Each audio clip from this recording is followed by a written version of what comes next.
Une formation comme celle-ci requiert des heures d'entraînement intensif, du jugement et de la prudence. Quand la troupe s'aligne et tourne en rond sur un même axe, le pilote qui se retrouve à l'extérieur de la formation doit ajuster sa vitesse avec les autres membres du groupe. Le pilote se retrouvant à l'extérieur de la figure doit ajuster sa course et rouler un peu plus vite que les autres pour garder la formation alignée. La distance à parcourir étant plus grande, celui-ci doit rouler plus vite que les autres et cela dans un même laps de temps. Par exemple, les roues de ce chariot sont indépendantes. Lors d'un virage, elles tournent librement à une vitesse différente sur un même axe. Pour cette voiture, les roues arrière tournent séparément et la propulsion se fait sur une seule roue. Dans des conditions difficiles, ce type de propulsion n'est pas très adéquat et cause des problèmes. Le principe de la propulsion à roue unique est donc désuète et inefficace. Lorsque deux roues sont fixées sur un même arbre et tournent sur un même axe, celles-ci ne peuvent rouler indépendamment et la vitesse de rotation étant la même, la roue qui se retrouve à l'extérieur patine et glisse. Mais les ingénieurs ont trouvé la façon de relier les roues arrière à un moteur sans que celles-ci glissent et restent fixes lors d'un virage. Ce dispositif permettant de propulser les roues arrière indépendamment sur un même axe s'appelle un différentiel, parce qu'il peut actionner les roues arrière à des vitesses différentes. Le différentiel semble être un dispositif complexe, mais lorsque l'on comprend les principes de base de son fonctionnement, cela devient un concept incroyablement simple à comprendre. Ces deux roues et leur arbre sont alignés sur un même axe et fixés sur des supports séparés. Elles peuvent donc tourner librement à des vitesses différentes.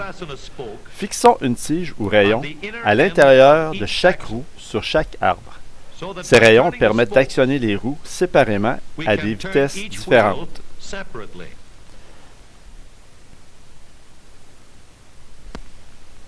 À l'aide d'une barre transversale, il est possible de faire tourner les roues en même temps à la même vitesse de révolution. Fixons maintenant sur l'arbre d'une des roues un dispositif qui permet de maintenir la barre en place. Ce dispositif tourne librement sur l'arbre de la roue et permet de faire tourner les deux roues en même temps à la même vitesse.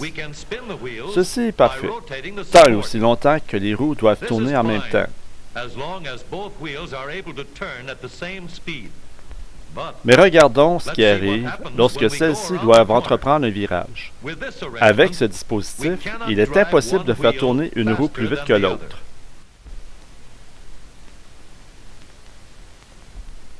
Et lorsqu'on bloque une roue,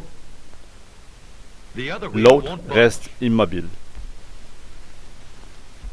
Maintenant, fixons la barre transversale sur un pivot, ce qui lui permettra de bouger dans les deux directions.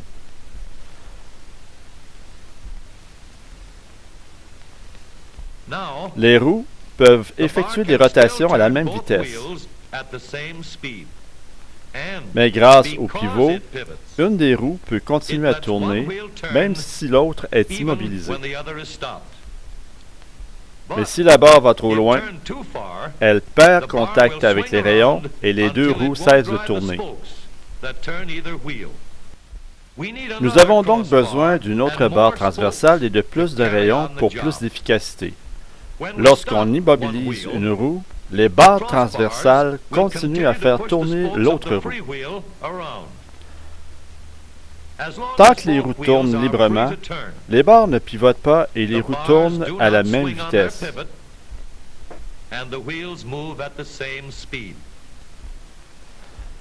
Alors voilà pour ce qui est des principes de base du fonctionnement du différentiel.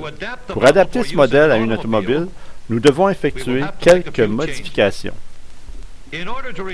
D'abord, pour diminuer les espaces entre chaque contact entre les barres et les rayons, nous devons installer plus de barres et de rayons.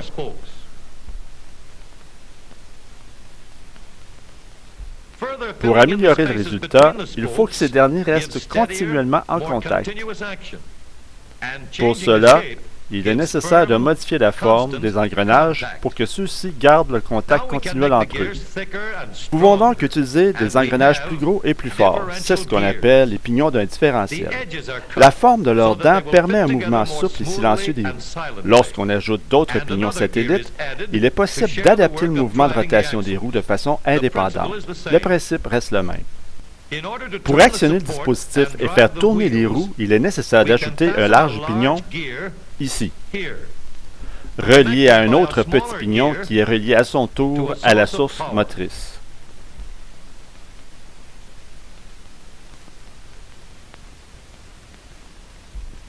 Notez que cette source motrice est reliée au différentiel sur une ligne centrale. On peut réaliser des modèles plus compacts en concevant des pignons plus rapprochés entre eux. Quand nous installons notre différentiel dans une automobile, nous devons le relier à un arbre d'entraînement qui lui transférera la force motrice.